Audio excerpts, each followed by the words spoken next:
Live from Juba, on air and online.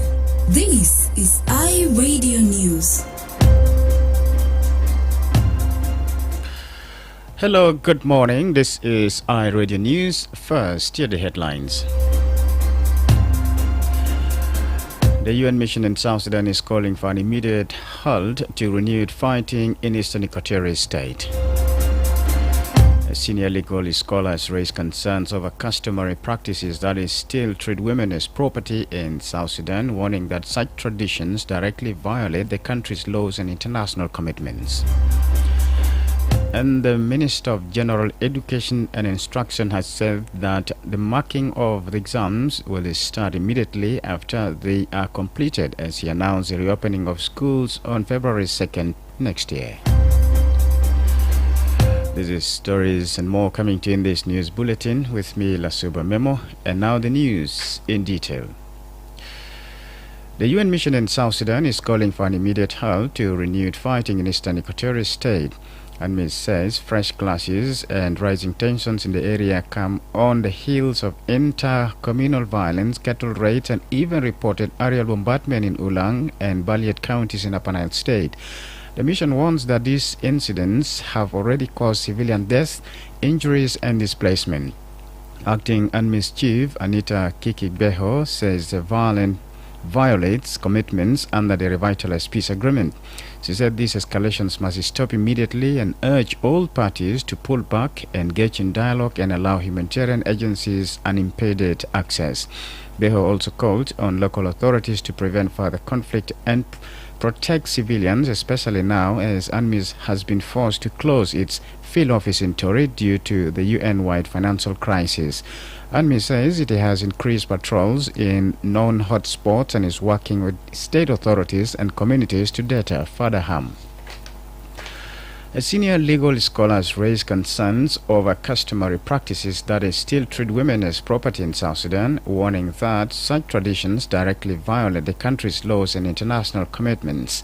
Barnaba Corena, the Deputy Dean of the Faculty of Law at the University of Juba, says some customs continue to regard women as part of a man's estate during inheritance, meaning a woman can be distributed rather than inherit property herself. Corena made the remarks during the 7th day of the 5th Dairy Cultural Festival during a panel on the status of women between customary laws and formal legislation.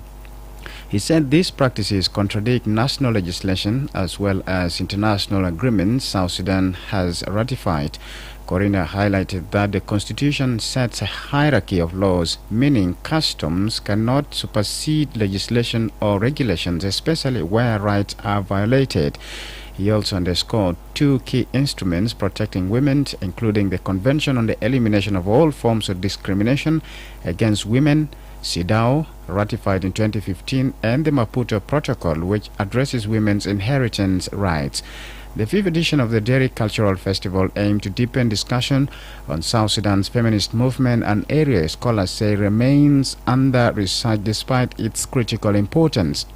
Historians, lawyers, economists, and educators trace the long-standing role of women activists and call for more documentation to shape future policy and advocacy.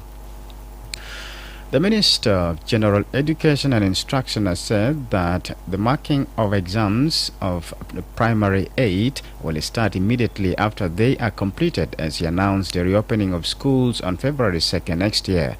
Kuyok Abol Kuyok made the announcement during the launch of the Certificate of Primary Education exams at Juba 1 Boys Primary School yesterday.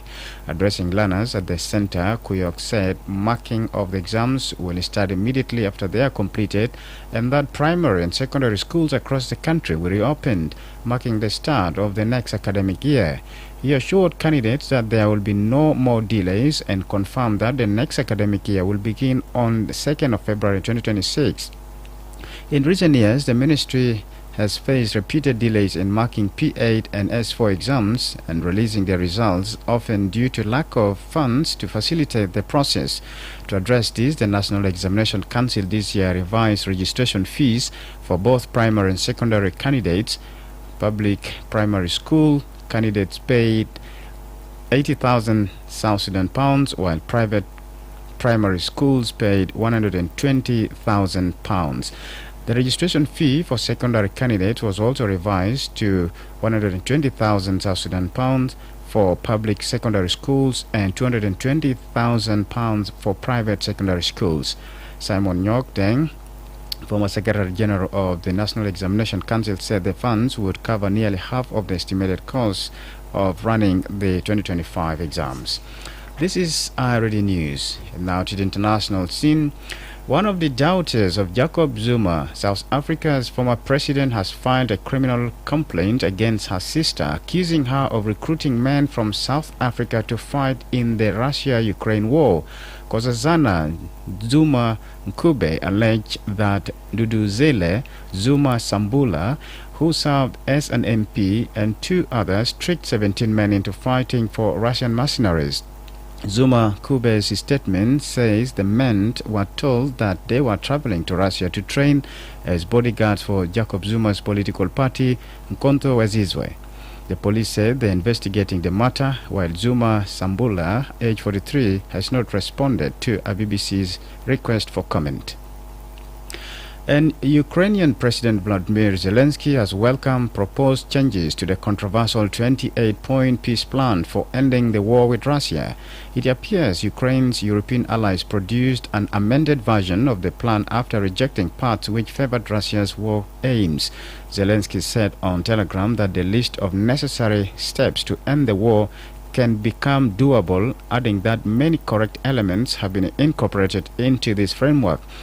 Later, in the early hours of Tuesday, Kiev's mayor Vitaly Klitschko said a wave of Russian missiles and drones hit an apartment building in the capital and disrupted electricity and water supplies. This is iRadio Morning News, and to end this bulletin, here is a recap of the headlines. The UN mission in South Sudan is calling for an immediate halt to renewed fighting in eastern Equatorial State. Senior legal scholars raise concerns over customary practices that still treat women as property in South Sudan, warning that such traditions directly violate the country's laws and international commitments. And the Minister of General Education and Instruction has said that the marking of the PED exams will start immediately after they are completed, as he announced the reopening of schools on February 2nd next year. That's the end of iRadio Morning News. If there is a story or an event you'd like iRadio to cover or report about, please send us a text message at +211 925 287 870. It's also our WhatsApp number. Follow us on X at iRadio Juba, like our Facebook page iRadio, subscribe to our YouTube channel at iRadio South Sudan.